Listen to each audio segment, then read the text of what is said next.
নমস্কার বন্ধুরা, আজ আমি চলে এসেছি ডিমের একটা রেসিপি নিয়ে। কিন্তু কমন ডিমের রেসিপি তো আমরা সবাই করে থাকি, এটা কিন্তু একটু আলাদা তার থেকে। আমি 3টে ডিম নিয়েছি, 2 টুকরো করে কেটে নিয়েছি।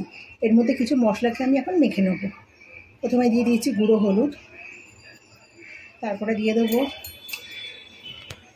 জিরের গুঁড়ো একটু করে। যার যতগুলো ডিম লাগবে সে সেই হিসেবে করবেন। আমি যেহেতু ননভেজ খাই না, সে কারণে আমার এটাতেই হয়ে যাবে। ধনের গুঁড়ো,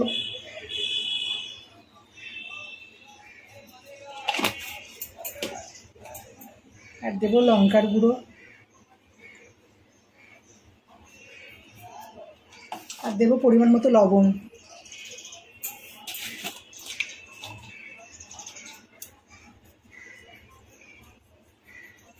ডিমগুলোকে ভালোভাবে মেখে নেবো। আর একটা মশলা তৈরি করে নেবো। আগে দেখিয়ে নিই মশলাটার জন্য।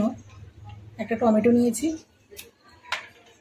লাল লাল কাঁচা লঙ্কা নিয়েছি। আমি শুকনো লঙ্কা ব্যবহার করবো না বলে লাল কাঁচা লঙ্কাগুলোই নিয়েছি। 4টে কাঁচা লঙ্কা, ঝালটা যে যা নিজের মতো করে খাবেন। আর সরু সরু রসুন 4-5 কোয়া। মশলাটা করে নেবো আর এটা মাখিয়ে নিচ্ছি। তেল দিয়ে দিয়েছি অল্প একটু, 1 চামচ মতো। এবার খুব সাবধানে এই ডিমগুলোকে আমাকে ভেজে নিতে হবে। ডিমগুলো ভাজার সময় কিন্তু খুব সাবধানে ভাজতে হবে, যাতে কুসুমটা না বেরিয়ে যায়। একদম আস্তে আস্তে করে দিতে হবে। রসুন, টমেটো, কাঁচা লঙ্কাটার একটা পেস্ট করে নিয়েছি। ওর মধ্যে কিন্তু কিচ্ছু দেবো না, শুধু একটু হলুদ গুঁড়ো দেবো। পরিমাণ মতো হলুদ গুঁড়ো ছাড়া আর কিচ্ছু দেবো না। একদমই হালকাভাবে রান্নাটা হবে। কড়াইতে এগুলো লাল লাল করে ডিমগুলো ভেজে নিয়েছি। এটা কিন্তু খুব সাবধানে করতে হবে, নাহলে কুসুমগুলো বেরিয়ে যাবে। যে কুসুম বেরিয়ে এসছে, খুব সাবধানে, মানে খুন্তির সাথে মানে হাতারও ব্যবহার করেছি। কড়াইতে তেল গরম হয়ে গেছে, একটু জিরে ফোড়ন দিলাম। তেলও একদমই কম দিয়েছি। এবার আলু আমি আলুগুলোকে আলু ভাজার মতো কেটেছি।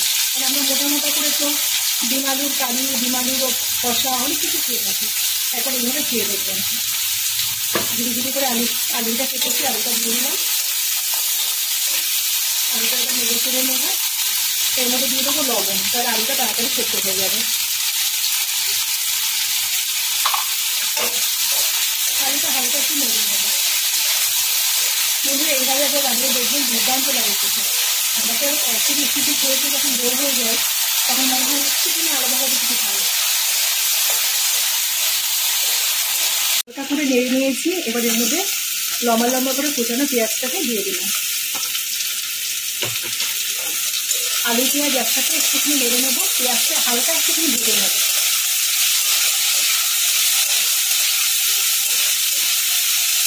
পেঁয়াজটা হালকা ভাজা হয়ে গেছে। এবার এই মশলাটার মধ্যে দিয়ে দেবো।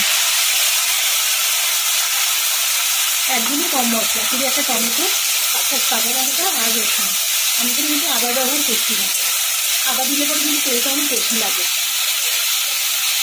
এইটুখানি কষিয়ে নেবো, যতক্ষণ না তেল ছাড়ছে ততক্ষণ আমি এটাকে কষাবো।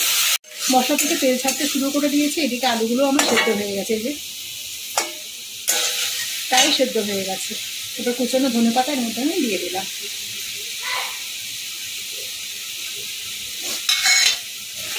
একটু ভালো করে নেড়ে ছেড়ে নেব।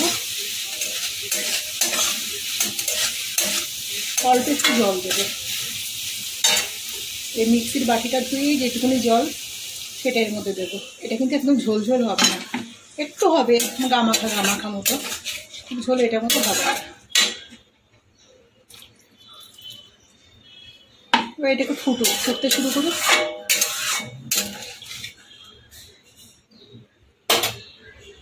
এটা ভালো করে ফুটছে। এর মধ্যে দিয়ে দেবো সামান্য একটু চিনি। আমি সব রান্নাতেই চিনি ব্যবহার করি। চিনিটা দিলে পরে স্বাদটা ব্যালেন্স হয়। আর দেবো সামান্য একটুখানি শাহি গরম মশলা। ভালো করে নেড়ে ছেড়ে নেব। আলুগুলোও সেদ্ধ হয়ে গেছে, এই যে আলু পুরো সেদ্ধ। এর মধ্যে এবার ডিমগুলোকে আস্তে আস্তে করে দিয়ে দেবো।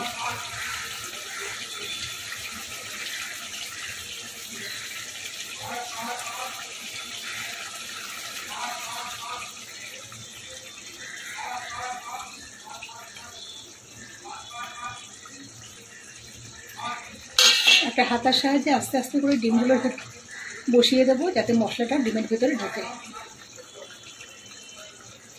আর অল্প অল্প করে মশলা তুলেও এর মধ্যে দিয়ে দেবো, একটুখানি ফুটতে দেবো। রান্নাটা আমার হয়ে গেছে, গ্যাসটাকে আমি বন্ধ করে দিলাম। কারণ আলু, এটা চন্দ্রমুখী আলু, আলুতে কিন্তু আরেকটুখানি ঝোল টেনে নেবে, তাহলে আর একটু শুকনো শুকনো হয়ে যাবে। আর যদি আমি আরও শুকাই তাহলে একেবারে চটচটি হয়ে যাবে। এইভাবে একবার রান্না করে খেয়ে দেখবেন বন্ধুরা, ভীষণ ভালো লাগে। ভাত, রুটি, লুচি, পরোটা সব কিছুর সাথেই ভালো লাগে। রেসিপিটা কেমন লাগলো অবশ্যই কমেন্টে জানাবেন। রেসিপিটা ভালো লেগে থাকলে একটা লাইক দেবেন। যে সমস্ত নতুন বন্ধুরা এখনো চ্যানেলটিকে সাবস্ক্রাইব করেননি তারা অবশ্যই চ্যানেলটিকে সাবস্ক্রাইব করবেন।